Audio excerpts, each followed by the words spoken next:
Ini adalah MSI Katana 15HX yang kalau kita cek harganya itu lumayan juga nih ya, 22 jutaan. Bahkan ini lebih mahal daripada TUF Gaming F15 dan juga Legend 5i yang sama-sama pakai RTX 5050 nih. MSI Katana 15 itu cuma kalah mahal dari Predator Helios 16S yang menurutku tuh udah masuk tier high end. Jadi pertanyaannya, dengan harga 22 jutaan, apakah MSI Katana 15HX ini layak dibeli? Let's go kita bahas. Paling ngebedain kelas mid-range sama entry level ada di bagian spesifikasi prosesornya, bre. Kalau kemarin yang entry level pakai prosesor kepala 5, yang ini tuh kelas mid-range udah pakai prosesor kepala 7 semua. Dan buat Katana 15HX ini udah pakai Core i7 14650HX sama kayak TUF F15. Sedangkan unit Legend 5 itu masih pakai yang generasi ke-13 dan buat Predator Helios 16S itu pakai Arrow Lake HX series. Secara skor multicore-nya, performa Core i7 14650HX ini ya ternyata lumayan kenceng, bre. Di database kita udah masuk top 6 prosesor terkencang ya. Cuma kalah sama beberapa prosesor kepala 9. Ya wajar aja lah, bre. Ini prosesor 16 core 24 thread yang boost clock-nya tuh up to 5,2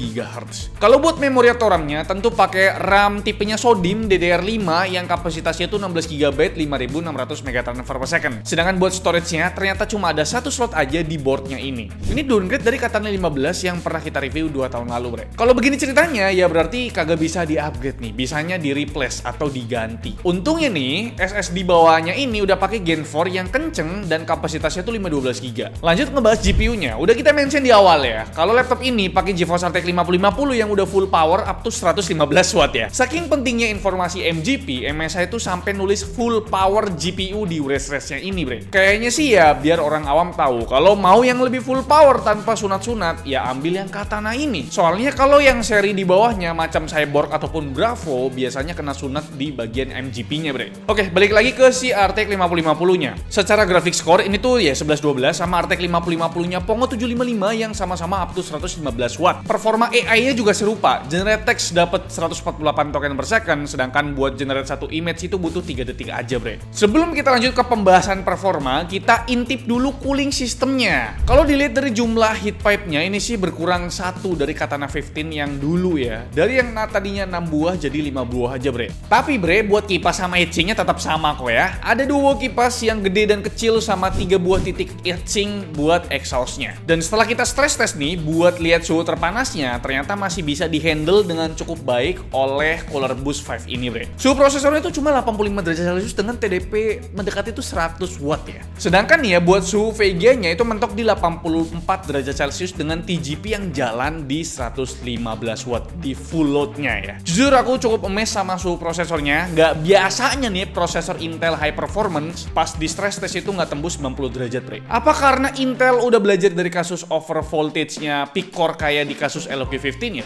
Ya bagus ya kalau misalkan belajar gitu.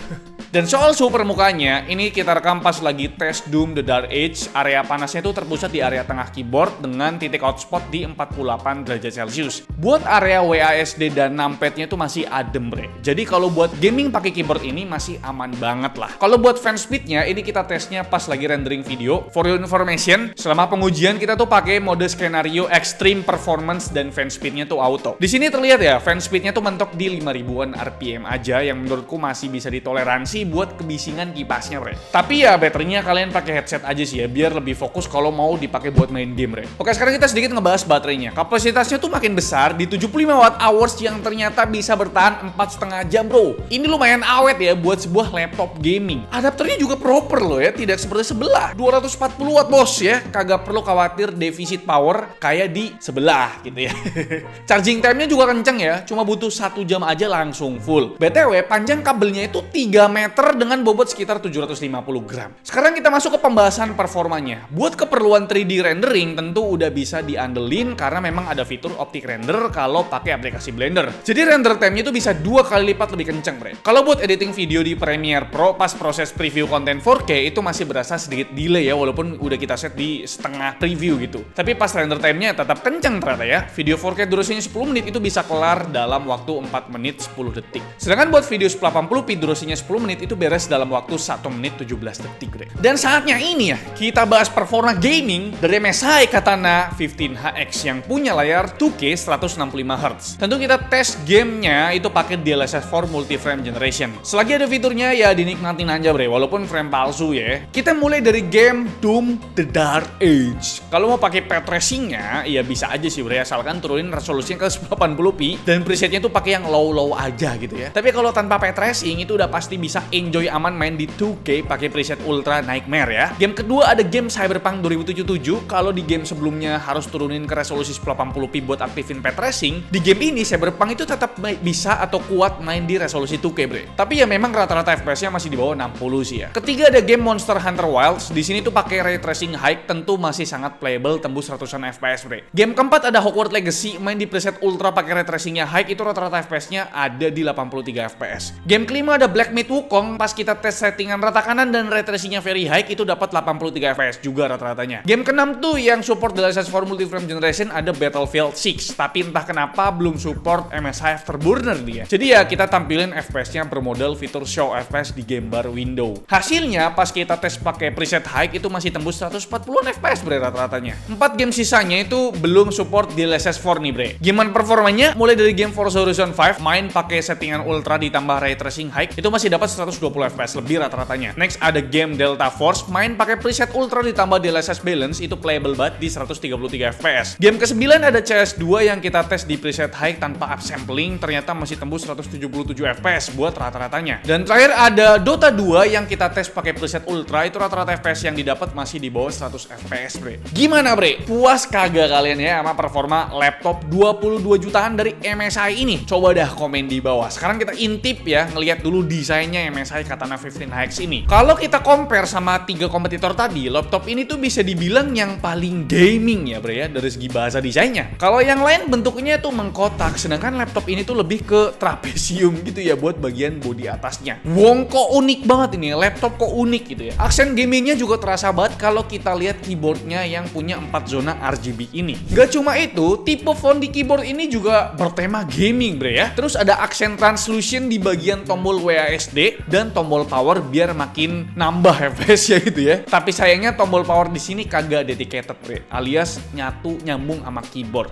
Naik ke bagian layar, tadi udah aku mention kalau resolusinya itu udah 2K 165Hz. Ini berarti naik kelas dari Katana 15 2 tahun lalu yang masih Full HD 144Hz. Tapi ya secara overall tampilan layarnya ini masih sama, bre. Bezel kanan kiri dan atas memang udah tipis, tapi yang bezel bawah ini rada tebel, bre. Soal engsel syukurnya ini udah bisa dibuka rata sampai 180 derajat nih ya, dibuka rata. Jadi untuk urusan engsel sih nggak usah khawatir lagi sama laptop MSI Katana 15HX ini. Panel di sini tuh pakai panel IPS yang secara coverage gamu tuh udah super mantep di 97% DCI-P3 loh, bre. Dan super akurat di 0,1 delta E ya. Tapi memang harus diakui brightness-nya tuh masih nggak terlalu terang karena memang masih di bawah 300 nits dengan minimum brightness di 14 nits. Nah, soal percolokan atau port duniawi ini tuh cukup aja ya. Dari frame kiri tuh ada port power sama 2 buah port USB Type A. Kalau di bagian frame kanan tuh ada port LAN, tetap ada karena ini laptop gaming ya kan. Terus ada port HDMI, port USB Type C dan port Type A sama port jack combo audio. Kalau buat build quality-nya jujur aja feel plastik di Katana 15HX ini masih berasa, bre, ya. Bobotnya sendiri juga tembus 2,4 kg dengan ketebalan bodi di 28 mm.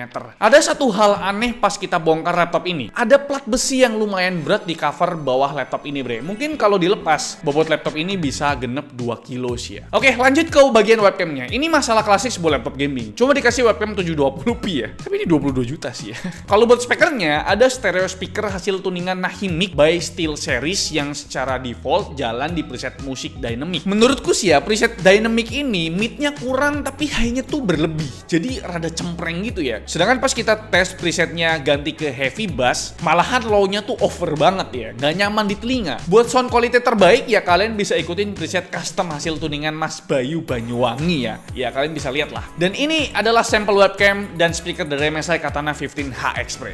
Oke, bre, ini adalah kualitas perekaman menggunakan webcamnya MSI Katana 15HX. Yang mana webcamnya ini cuma 720p 30 fps dan ini tuh di ruangan menggunakan lampu ya standar lah ya kayak lampu kamar gitu.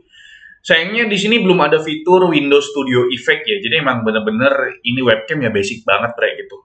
Palingan ya kalian install Nvidia Broadcast ya, karena memang laptop ini kan udah pakai GPU-nya Nvidia ya, Nvidia GeForce RTX.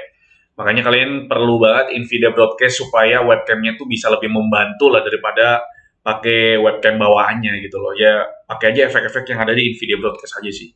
Nah kira-kira inilah untuk kualitas perekaman pakai webcamnya, gimana menurut kalian? Coba komen di bawah.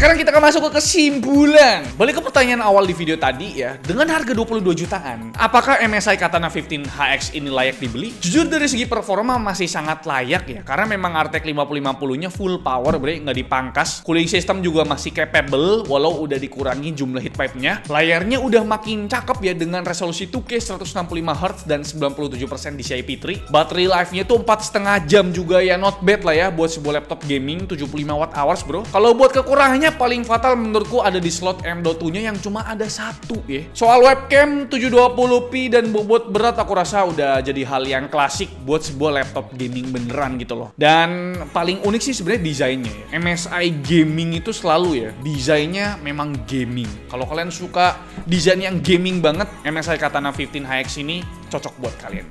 Like video ini kalau kalian suka, dislike kalau Alfian jelek, dan jangan lupa untuk tekan tombol subscribe yang warna putih karena memang bukan warna merah lagi. Udah saya Alfian selaku si challenge. Terima kasih, sampai jumpa di video selanjutnya. Bye bye.